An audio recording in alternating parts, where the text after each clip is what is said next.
When I was first elected to Congress in the 1970s, I ran as Grassley, the inflation fighter. Inflation was about 12 or 13% at that time. When I ran for the Senate, it was 12 or 13% again, and it hasn't been a major problem since then. Those who remember that time of high inflation, it's a time period that inflation was a real problem. It kneecaps middle-class prosperity, causes severe hardships for those already struggling. Inflation is nothing short of a regressive tax, as it hurts Americans more the less money that they have. It's a stealth tax. With the income tax, you can see how much the government is taking out of your paycheck. With sales tax, you can see on your receipt what the government took for its cut. With inflation, the value of the dollar in your pocket is reduced without even leaving your billfold.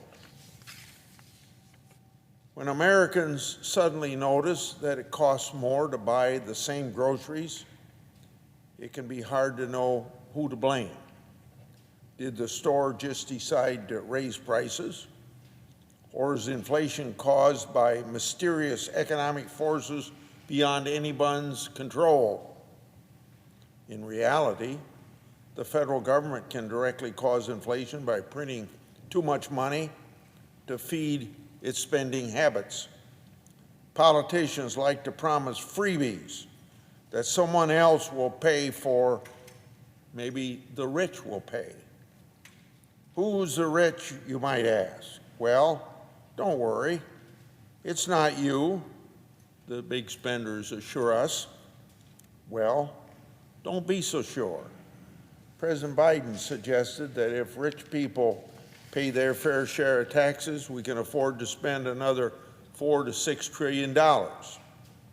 Now, in reality, if the government confiscated all the wealth of all the U.S. billionaires, it wouldn't cover that bill. Just asking them to pay a little bit more, as the president suggests, will barely make a dent. So who is going to pay the bill? Don't be fooled. Each American is going to pay that bill. Hardworking Americans will be shouldering the cost of Biden's spending plans in the form of lower wages or higher prices at the gas pump or the checkout lines at Hy-Vee in Cedar Falls, Iowa. Remember, prior to the pandemic, the tax reform and a more predictable regulatory environment contributed to the best economy America had seen in decades. Yes, prior to the pandemic, as a result of the policies of regulatory reform and of the tax bill of 2017, we did end up with the best economy America had seen in 50 years. Unemployment reached a 50-year low. Family incomes and workers' wages experienced robust gains. In fact, wage growth was strongest for low-wage workers. As a result, income inequality actually declined. My colleagues across the aisle like to repeat the falsehood that tax reform was just tax cuts for the rich. Not true. We eliminated loopholes that allowed some favored corporations to avoid millions in taxes. By having more corporations paying their fair share, we were able to lower the overall corporate rate to be more in line with other countries like Sweden or Denmark. Tax reform meant more investment in America, creating good-paying jobs for hardworking Americans. The pre-pandemic thriving economy is poised now to come to a roaring back if the government just gets out of the way. Raising tax rates while adding new giveaways for Democrats' favorite corporations that sign on to a Green New Deal will kill the goose that laid the golden egg. While President Biden talks about a good game, about everyone paying their fair share, he's proposing an unprecedented spending binge. This will only fuel inflation. The burden will fall hard on the middle class and be devastating to low-income Americans. There are already signs that inflation is starting to kick in. Have you ordered a hamburger at a restaurant lately? I heard from an Iowan in Sioux City that one furniture store, a particular recliner that sold for $199 last year, now sells for $249. A leather reclining sofa sold for $1,899 last year, today costs $2,599. Price increases of 25 to 37% for furniture are impacting the lifestyle of Iowa families, and doing it right now. Many home building supplies have doubled or even tripled in price. This is partly due to the shortage of lumber. I have called on the administration to take action to address this, but the price increases are not limited just to wood products.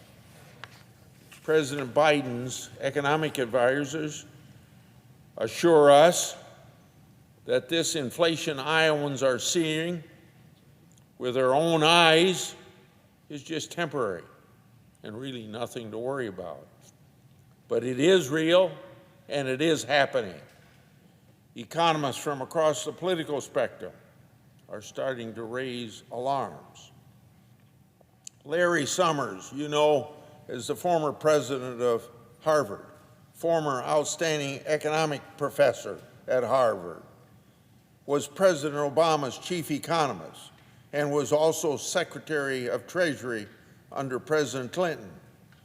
Larry Summers warned that the $2 trillion Biden stimulus that was rammed through Congress on a partisan basis was way too big.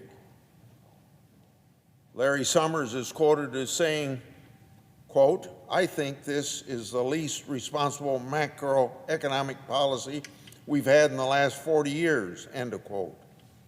And more recently, in a Time magazine interview conducted after the release of the president's budget, he expressed concerns this way, quote, that we're injecting more demand into the economy, that the potential supply, I'm going to start that quote over, that we are injecting more demand into the economy than the potential supply, and that will generate overheating, end of quote. When a longtime Democrat economist of the stature of Larry Summers sounds the inflation alarm, the president would be well advised to listen to that alarm. The president's spending plans would dump fuel on inflation fires that the Fed has ignored in favor of easy money policies geared towards propping up Wall Street. In the end, the poor and the middle class will pay. Income inequality will rise. For all their lip service about taking from the rich and giving to the poor, the Democrats' big spending policies may stimulate stock prices for the wealthiest Americans while everyone else pays more for less. I suggested in a speech about the excess unemployment benefits that politicians should emulate doctors, and you know what doctors are taught. First, do no harm. That applies to big spending plans when there are signs of inflation. Once inflation starts to run away, It's difficult to stamp out. Remember the decades of the 70s.